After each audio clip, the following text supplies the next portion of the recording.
Rashid Maxamed Cabdiraxmaan iyo xir ilaaliyaha cusub gaashaanle Maxamed Xuseen Axmed. Anu waa soo shaqaynay bedelkuna waa xilkuna waa meerto hal baan ka naynaa bedelo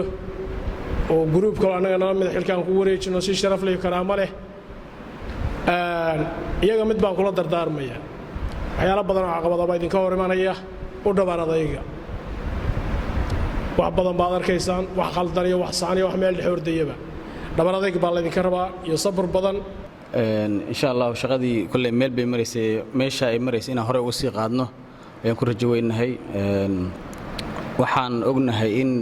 shaqo badan noo taalo aniga iyo gudoomiyaha iyo garsoorka cusub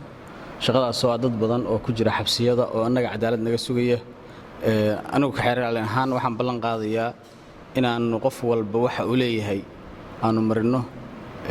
kii dambiile ana wuxuu leeyahay aanu ku eedayno kii aan lahayn eedusan lahayn aan saarin ilaahay hortiisa inta ka ballan qaadayaa gabagabadii munaasabadda waxaa ka hadlay xiriir ilaaliyaha guud ee ciidamada qalabka sida ee dowladda Puntland gaashaanle sare Maxamuud Faarax Maxamed iyo gaashaanle Kennedy Cabdicasiis Axmed oo wakiilka ah guddoonka sare ee maxkamadda kana tirsan garsoorayaasha maxkamadda sare ee ciidamada qalabka sida ee dowladda Puntland waxayna mas'uuliyiinta xilka wareejisay ka codsadeen in ay si dhow ula shaqeeyaan mas'uuliyiinta cusub halka kuwa cusubna ay kula dardaarmeen in ay si wanaagsan u gutaan xilka culus ee lagu wareejiyay maanta raggii horay u hayayna waad ku mahadsantihiin muddadii aad soo shaqaynayseen oo soo hayseen xilka culus ee laydinku aaminay idinka oo uga soo baxay si wanaagsan oo hufnaan leh kuwa cusub oo xeer ilaaliyaha cusub iyo gudoomiyaha cusub iyo garsoorayaashiisii oo maanta hareeraha inna ka fadhiyana waxaanu ku dardaarmayn oo kula dardaarmaynaa in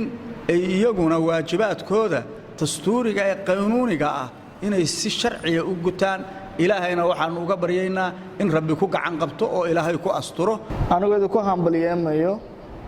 xilka la idin soo magacaabay laakiin waa idin ku duceynayaa oo ilaahay idinkiis wax weey sida ragga maanta ee meesha baneeyay ay kaga tageen sidaas si la mid ah idina aan u rajeynayo in isbedel ballaaran leedo kugu imaado hadduu ilaahayna iyagana wax weey nagama aysan tagin runtii wax weeye waxa ka mid tihiin bahdi insha Allah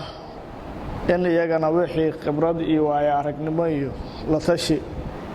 lagala sameeyo saaxiibada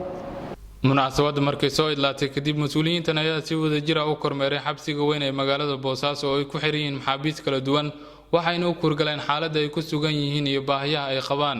iyagoo soo indheeyay qaybaha kala duwan ee uu ka kooban yahay xabsiga Qadar Cabdulqaadir Xuseen warbaahinta dowladda Puntland Boosaaso.